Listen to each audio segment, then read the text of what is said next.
surviving drawing of what it looked like looks almost exactly like this house. So the influence of Palladio, an Italian architect, was felt by lots of folks who studied classical architecture. In particular, Jefferson admired him. So whoever did this had studied Palladio and the Jeffersonian styles of things as well. What was it like in the 19th century to have a meal? It was a major production because nothing came from the store already made. Everything was a from scratch kind of thing. And the kitchen would have been a separate building out here in the yard. A couple of reasons. One, it was very hot in the summertime when you were burning a fireplace all the time to cook. And they would have gotten up sometimes at 4 o'clock in the morning to start a fire to have breakfast ready by 6 or 7. And then the other reason was fire. The most common cause for fires in houses now is an electrical problem or a kitchen fire. If the kitchen was a separate building, you lost just the kitchen and not the whole house. So the side door that you see right over here that goes out in that direction would have gone out to where the kitchen was on this side of the house.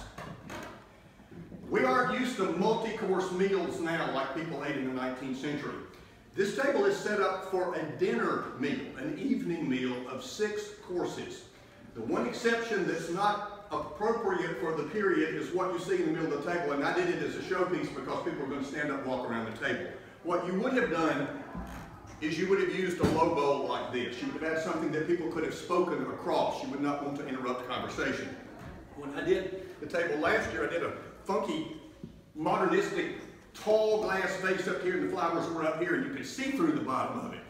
Don't be afraid to mix and match things. You don't have to do an entirely period table. You can throw in some funky little stuff and put some little cutesy things on the table here and there, and it just kind of livens it up. But what I wanted to show you was what it was like to serve a meal then, and what did you need to do to serve it. I do a meal like this one time a year at least. Always on the day after Christmas when I do my fancy meal. For either 10 or 12 people, I use almost 300 separate pieces. Everything has its own service plate. Everything has its own utensil. There were special tools for different kinds of things like bone marrow scoops. I mean, who scoops the marrow out of a bone and eats it anymore? But there were fish forks, there were fish knives, there were fruit forks, there were fruit spoons, there were cocktail forks, there were oyster forks. Everything you can think of, a terrapin fork. There was actually a special tool for a terrapin, turtle. And silverware came in more than one size. We're used to just getting silverware and that's what you have. But in the 19th century, you had luncheon size and you had dinner size. What the silver manufacturers did when it was no longer feasible for people to have all that was they went to something called plates, which is what most people have. It's between the two different sizes. This is a place-size fork. This is a dinner fork. See how much bigger the dinner fork is than the other one? Dinner forks are very large and very heavy. If you look at how the table is set up, a couple of things you notice that are unusual that we don't do now. Did you notice that some of the forks are turned upside down?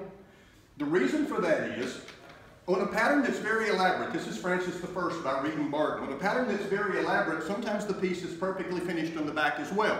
This is to show off the back, but also there's no place to monogram it on the front. The monogram would have been here.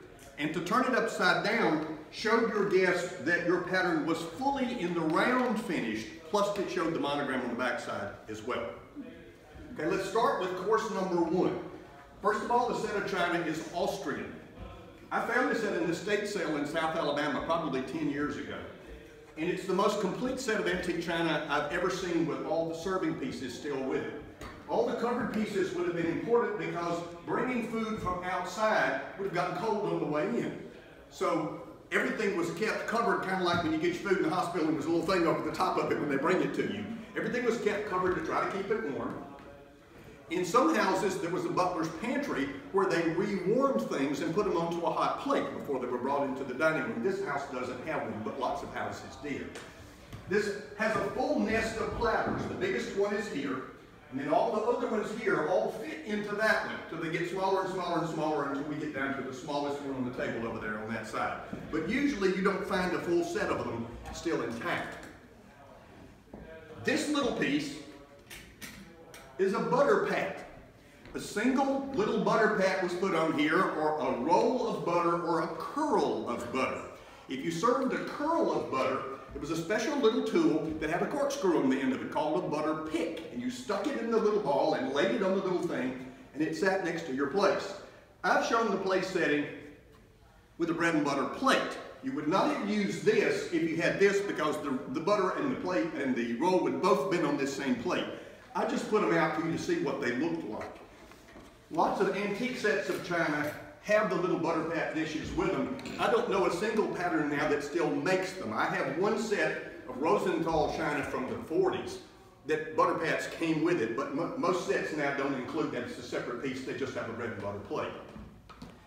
On the table, butter that was made at home. Most butter was made in a mold like this. Sometimes in your family you have an old wooden butter mold. They're sometimes rectangular or square, but they were more commonly round. They had a design on them. You made the butter in there, you chilled it, and then when you got through, you pushed it out, and it came out. And that's why a butter dish then was shaped like this, and not a long one like we have now for a stick of butter. This little thing that fits in the bottom of it was so that as the butter sort of sweated, the moisture dripped down into below this, and it didn't stay on the piece of butter. But that's the kind of butter dish that this kind of butter would have gone into. The first course is set up for a seafood course. I always serve shrimp cocktail as a first course, but here, in proximity to the Tennessee River, mussels could have been served here. We live in mussel shoals, and I can remember as a kid when they harvested mussels out of the river. There were shells, people served them, and now I don't think there's a single mussel left in the shoals. But that could have been a course. They could also have been eaten off of a specialty plate like this. This is an oyster or a seafood plate. See all the little separate scalloped places around it? In the center would have been a little container to hold some kind of a sauce. And in each of these little separate things, there would have been one single item placed in all of these. It's sitting on an underplate. It was very, very rude in the 19th century to leave someone at a place with nothing in front of them. That's why commonly people had what was called a service plate. We call big plates like these on the bottom a charger now. But in many china patterns, there was an oversized plate, like a giant dinner plate that you didn't eat off of. It just was the bottom one that all the other ones sat on. In this case, pick up this. In this case, you can see the charger here with the doily on it. In the 19th century, doilies were big business. You used 2 or 3 doilies per meal because they came between lots of sets of things. I can remember as a kid when my mother had fancy girly things, the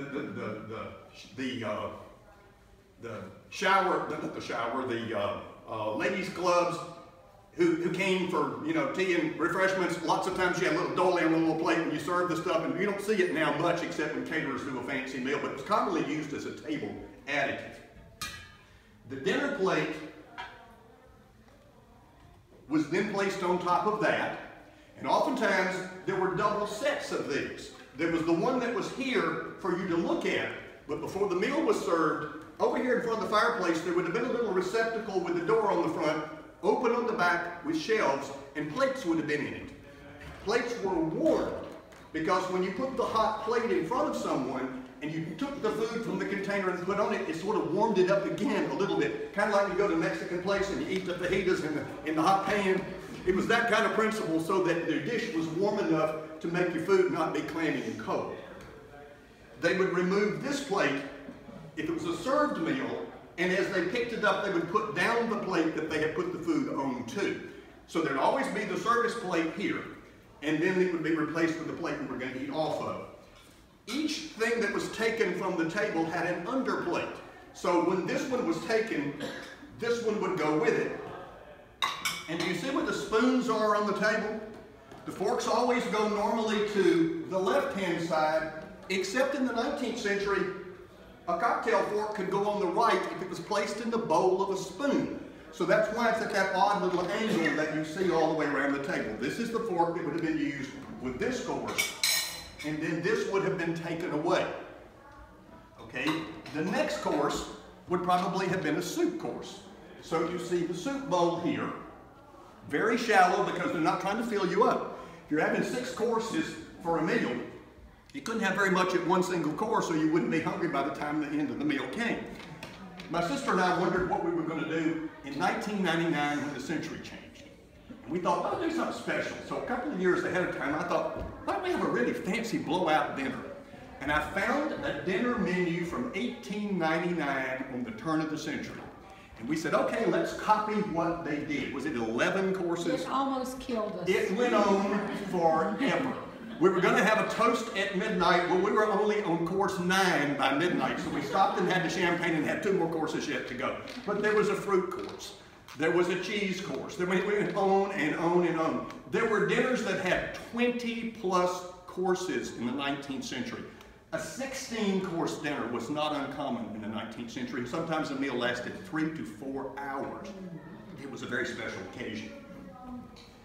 The soup spoon is the one here. You see oval bowl soup spoons, and you see round bowl soup spoons. I like the round ones because you absolutely know that's a soup spoon. When you see an oval one, it's just like a great big teaspoon. So this one makes it look more like it's obviously the one that you're going to use with the soup course. Anybody wonder why the sheet's on the floor? This is a crumb cloth. In the 19th century, when there were no vacuum cleaners, you couldn't just suck up what somebody spilled on the floor. I've laid it down just on one side, but the table would have been moved, and a piece would have been put down all under the table that came out about 3 feet all the way around. When the meal was over, everything was cleared, everything was taken away, the corners were brought up together, that was taken out to be shaken out outside, so nothing was cracked into your rug. In the summertime, rugs were commonly taken up because all the windows were open. There was no screen wire in the 19th century, and bugs came in, and dust came in and got on everything. So you couldn't clean your rugs. You would roll your rugs up, you would put them in the attic where it was hot because it would kill moths if they were in a very hot place. If it had a straw mat, the straw mat would be left in place. And then in the fall, when you close, and you took down your heavy drapes too, if you had drapes, and you packed them away. You put up sheer curtains because it kind of kept the bugs out minimally. And we think of sheer curtains now as just decorative, but they were functional back then. You laid a little rod across the bottom of them to keep them in place, and that kept the number of flies down that came into the house. But a crumb cloth was to keep your carpet clean. The napkins that are here are not huge. This is a luncheon-sized napkin, but a dinner-sized napkin is almost the size of a tablecloth for a card table. They are enormous. The first time I saw one, I thought that can't be a napkin. Well, when ladies wore big skirts, there was a lot of potential to spill something on that big skirt, and you couldn't run down to the cleaners and have your skirt cleaned. So this enormous napkin covered your entire lap when you sat down, and they're that big, just huge, huge things. The next course is for a salad of some kind. It could be something like one of the ones we had out here today. It could be a fruit salad, it could be veggie kinds of stuff, it could be greens, it could be any number of things, but that's the salad course. Okay, and here's a gravy boat with its ladle in it with an attached under plate. Sometimes you see them as a 2 separate piece things, but oftentimes in the 19th century they were made together as one thing. A dish for a relish or some kind of a pickle, with a relish or pickle fork because everything had its own utensil. I've shown 2 different kinds of glasses at the table. In the 19th century, people would have had stemware like this. It doesn't hold very much. You ever go to restaurants and they give you a quart jug of something because you just want a whole lot to drink? We're used to a bigger volume of liquid now, so these are not very practical to use, and when I set a fancy table, I don't use them. I use a glass like this. You can put a whole lot more in it. A glass like this would always have had a coaster because a flat glass on the table would sweat on the tablecloth. You never use a coaster on a stem glass because it would not sweat. So that's why you see it set up in 2 different ways. It was usually always a water goblet out. Water was served with every meal. Tea would have been probably the other beverage, and at night there would have been some liqueur or after dinner drink served, and that's why there's a champagne glass here. You could also have a wine glass here as well. Oftentimes, where these napkins are laid out loosely, there would have been a napkin ring at each person's place with a monogram. When you didn't do laundry like we do now, you used your napkin all day long, sometimes one day and another day too. And when you pulled it through the napkin ring and laid it back down, people knew whose it was because your initials were on the napkin ring. The next course down here is to cleanse your palate. If you've had all these other things and you're getting geared up for the entree, you want something refreshing. So you might have had, I use a sorbet when I'm doing something. I like pineapple sorbet. That's kind of a cleansing taste.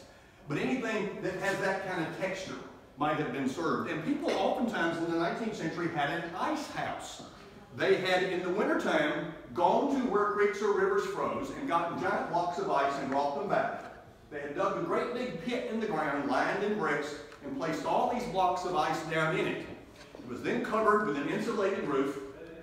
At Thomas Jefferson's house, I think it took 68 wagon loads of ice blocks to fill the ice well for the season. And into the spring and summer of the next year, up to the middle of the summer, there was still ice available down in there. They would climb down in there on a ladder, take a hammer and break off a piece, bring it into the kitchen, and it was an ice crusher. You ever seen those old-fashioned kind? You turn a crank and you put an ice cube through it, and kind of crushed ice comes out kind of like a snow cone would be. A flavored ice was a very popular dessert in the 19th century, and could have been something that was used like this, or you could have made homemade ice cream and served a little dollop of that as the palate cleanser. When the main course was served, it would have been on a plate that would probably for dinner have been a bigger sized plate than this, because you're going to have a lot of different things. Seldom ever did you have one entree. When you go to a restaurant, you order what your meal is, and that's just what you get. But they might serve ham, they might serve seafood, a fish, they might serve turkey, all at the same meal. You'd have all those available at one time, and somebody would have a little bit of all of them. You'd have several different vegetables because they grew them here on the property. And to take a little sample of everything, you had to have a pretty good sized plate to put it on. The dessert course, the finale course, would have been the one you wanted to really show out with to impress your guests with what lovely things you had. In the 19th century, one of the greatest compliments you could give a woman was that she set a beautiful table. And it was really an art form to how you put out all these things and how everything worked and how coordinated the service was. And if you don't have help and you do a multi-course meal, you are hopping the whole time. When I have my fancy meal, I sit down only when we get to this course. I'm jumping around on all the rest of them, and somebody usually helps me while I'm doing it. In the 19th century, there were all kinds of options for desserts. Pies, puddings, cakes, cookies, all those kinds of things. I've set it up as if it were going to be some kind of a pudding dessert because I want to show a very rare dish. I collect American Brilliant Period cut glass, and this is one of the rarest pieces in cut glass. This is called a Supreme, not like Diana Ross and those. But a Supreme is a pedestaled dessert dish. In my life, I have only ever seen 7 of them, and I own them all. I have one set of 4, and I have one set of 3. So I can't ever do that at a meal when I have one because I have only 7 of them. But there's such an elegant one. My set of 4, where this is, are on a stem this tall. So when you sat down to one like that, you thought, wow, these people have some money. These are expensive kinds of dishes. This is a regular crystal underplate. Commonly, not a china plate was put under dessert, but a crystal plate. So you see a crystal plate here.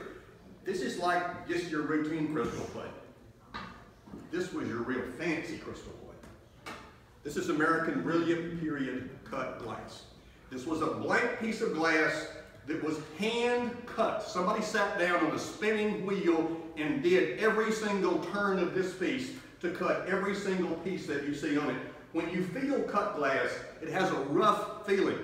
A lot of people had pressed glass. Pressed glass was the cheap version of cut glass. And sometimes you see a combination of cut and pressed. Some of the designs were made in the piece, and then there were some cut designs put on top of that. But this is a fully cut piece. Well, look at it on a real silver underplate. If you didn't have this, but you had a big china plate, if they took that away and put this one in front of you, and then put that on it, and then put that on it, that was pretty much a show. And cut glass really catches the light. So in candlelight, it would have sparkled on the table where there was cut glass, and oftentimes people's glasses would have been not etched glass like this is, but they would have been fully cut glass stemware pieces, kind of like when you get Waterford crystal. There's something about having crystal like that at night that really glimmers when you see it because it catches the light. Other odd serving pieces, what if you had a little one? Well, oftentimes little ones didn't eat in a dining room like this. They had a little table set up somewhere else, and whoever's taking care of the kiddies is seeing to it that they're being fed. But they had nice things too. This is a porringer. This is an infant bowl. And the unique thing about it is, look at the design on the end. It matches the silverware. This is also Francis I. And you know the little spoons and knives and forks that little kids have sometimes in a miniature set? And you're like 2 or 3 years old, you've got your little baby fork to eat with. There was a piece called an infant feeder. It looks like an iced teaspoon, except it's just not quite as long. And that's what you would have dipped in here to have fed a baby with. And this is the dish that you would have used. Look at these 2 little urns that you see on either side right here. It sounds bizarre now, but in the 20th century, especially in the 20s and 30s and 40s, it was common to serve cigarettes to your guests at the table. And between each 2 guests would have been a little urn like this. And cigarettes would have been upended and standing in it, little ashtray in front of it, like you want people to suck a cigarette at your fancy table. Yeah. But that was commonly done. In the 19th century, men never smoked in the presence of ladies. When the meal was over, the gentlemen would go to one room, the ladies would go to another room, because the men would smoke and the men would have brandy and the men might discuss politics. It's very, very rude to discuss politics in front of women because women couldn't vote. The last state in the country to allow women to vote, Alabama. Only when forced by the constitutional amendment in 1920 did they ever allow women to vote in this state. So to discuss politics would have been a rude thing, because women were not supposed to have an opinion on politics. And Teddy Roosevelt said, well, I think it would be nice for women to vote, but I don't think it'll make any difference because they'll just vote for whoever their husband tells them to. And in many cases, I don't know somebody who's running for something. And I'll say to somebody, do you know these people? Tell me who is somebody. Well, who would a woman have most likely asked if she didn't have a job away from the home? It would have been her husband. So that's why so many people thought, well, what are we going to bother to do this for? They don't really have an opinion. And now you women can determine who wins every election because you're the majority of all the people. So we're counting on you when the time comes to do the right thing because you are the majority. Let me think, any other odd, quirky kinds of things I'm going to tell you about. Oh, the apparent in the center of the table is English.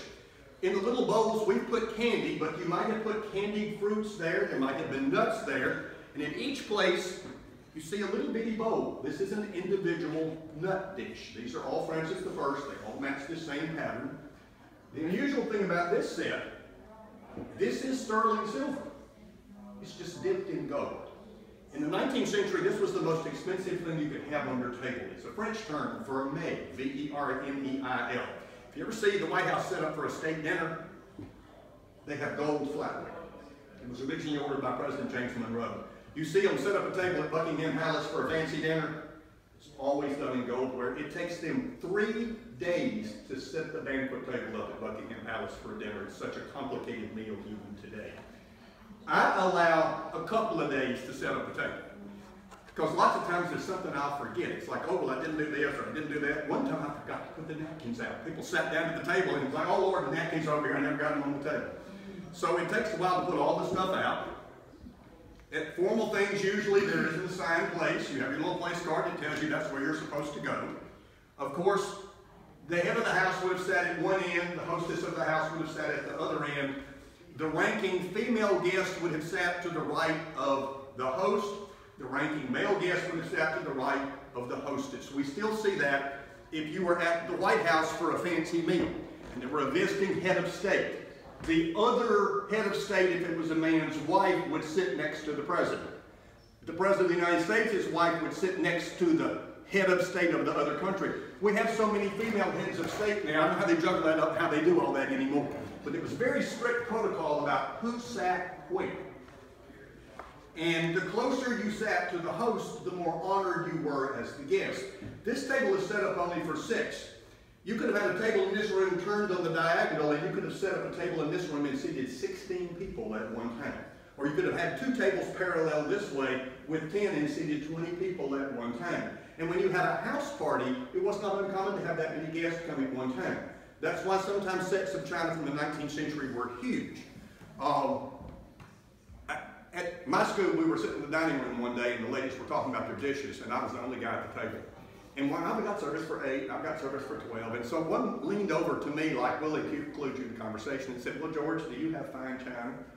And the person sitting next to me went like that because I'm a dishaholic. And I said, "Well, yes."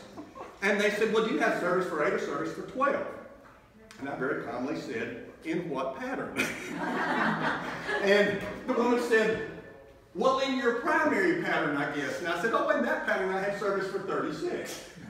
I've actually used it. I've actually had things in my house sometimes where I had tables set up for that many guests, and I had enough matching stuff to do everybody on the whole thing. People don't entertain with scale like that anymore. If you do, you go to a country club or you have a buffet and people take a plate and walk through, but you don't do a serve thing like this. Manners. Kids don't learn manners now like they used to. I went to a fancy do last Friday night, and I saw 3 adult people eat a salad with their dinner fork. And I thought, an 8-year-old kid ought to know what salad fork looks like. Somebody needs to sit kids down and say, "This is what you do with this, this is what you do with this." My sister and I complained as kids about manners from our mama, who was a home economics major and knew all the little intricacies. But when you're grown, you appreciate those things. And what did she say? If somebody wasn't doing it, they did not have good home training. You can tell that we did not have good home training. And so when I see people now like that, I'm thinking, you didn't grow up in a house like my mama ran. You were supposed to know how you acted at the table and what was okay and not okay to do, and that elbows didn't go on the table. Cell phones. I've had people come to my fancy meal and be on their phone the entire time through a meal. I want to just now say, if it's that important, go home. Don't even come in here. If that way, my rule is, if you're on the organ transplant list and they're going to call you with a kidney, you can have your phone out. But other than that, we don't want your phone out. We don't want to hear your telephone.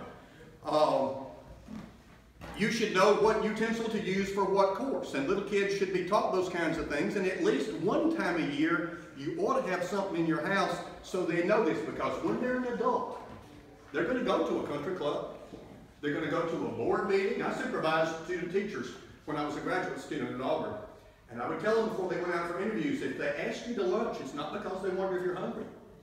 They want to see what your table manners are like. Because you can tell very quickly when you see somebody sit down, did they have good home training? If they tucked their napkin in their neck, they did not have good home training. If their napkin doesn't go on their lap and stays on the table, they did not have good home training. You don't ask for something that's not being served. If someone says, "Would you like coffee or tea?" you don't say, "Well, I want a Coca-Cola." That was not on the selection list, and you're not in a restaurant. The only acceptable thing to ask is if someone says, "Would you like coffee?" you may say, "Do you have water?" Decaf. That's an okay one to ask. That's such an acceptable one to do.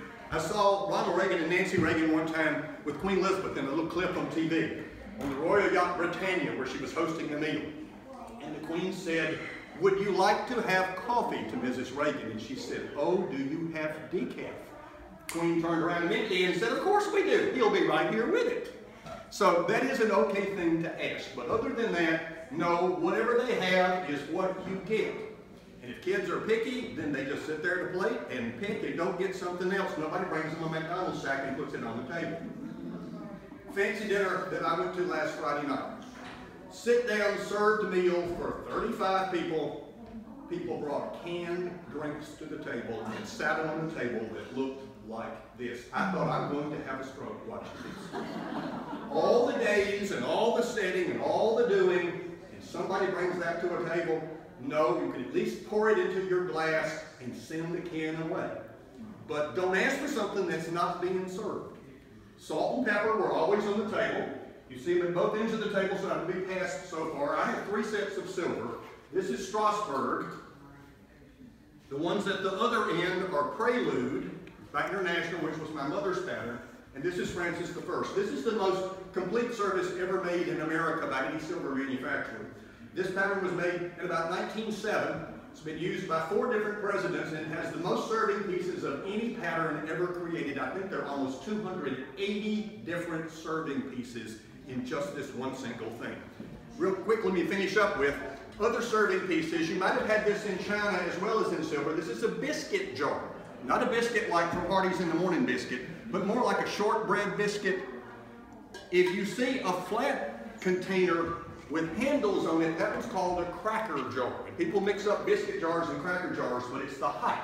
Biscuit jars usually have no handles and are tall. Cracker jars are always low and are always handled. This is a neat little one. This is a biscuit holder as well. And let me see if I can clear off the place and show you what it does.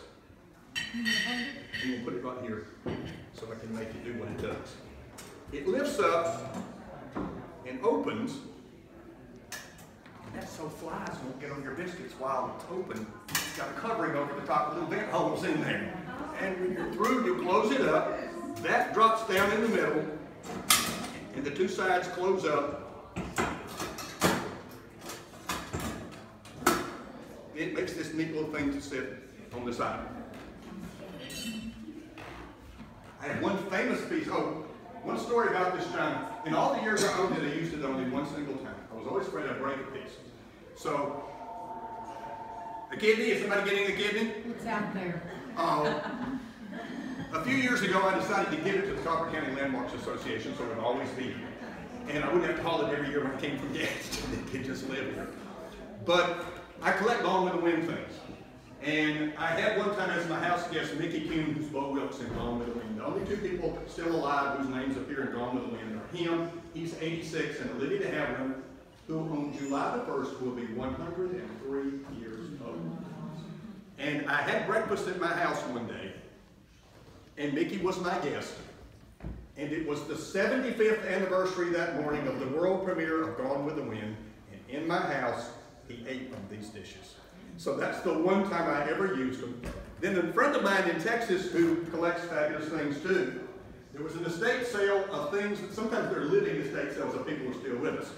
And she bought the estate sale silverware of Connie Francis. Remember who's sorry now, Connie Francis? Who had Francis I. All of my little nut dishes are sterling. She had an extra one in gold and gave it to me. So this is Connie Francis's nut dish right here. Anybody have any questions about what's here? What time do they typically eat supper at night? It would have been an evening meal, maybe not until 7, 8 o'clock. It was not uncommon to have a late meal at 9 o'clock at night. If it was a fancy meal and you had company. All this production would not have been an everyday kind of thing. This is what you did when special company came like we do, go all out for a holiday, for Thanksgiving or Christmas or something like that. I have a picture out of here of my mother and her friend Mary Elizabeth West, who was your neighbor. When I think about growing up, I can remember as a kid going to people's houses and being fascinated with what their table looked like because they had things out that you didn't normally see. A woman in Tuscumbia named Virginia Martin always set a beautiful table. Mary Christopher, Lorena Blankenship, my mother, Mary Elizabeth, did this kind of thing that people don't do anymore. And kids now don't want it if you can't microwave it or dishwash it. It has to be hand washed or polished. No. So people have pewter, they have microwave plates, they have dishwasher safe plates, or they have paper plates. And it's nice to sometimes sit down and do what they did in the 19th century and remember that dining was an art then. And everything about it was to enhance the sensation of the meal and make you feel special when you were a guest. So I hope you've enjoyed our little talk today. If you have any questions or you want to walk up and look closer, do so in a hurry because we're going to shift out and bring in the second batch of folks. Yes, ma'am. You can feel of it. You can feel of it. Feel of this piece right here. Put your hands on this and run your hand across it and feel how sharp it feels.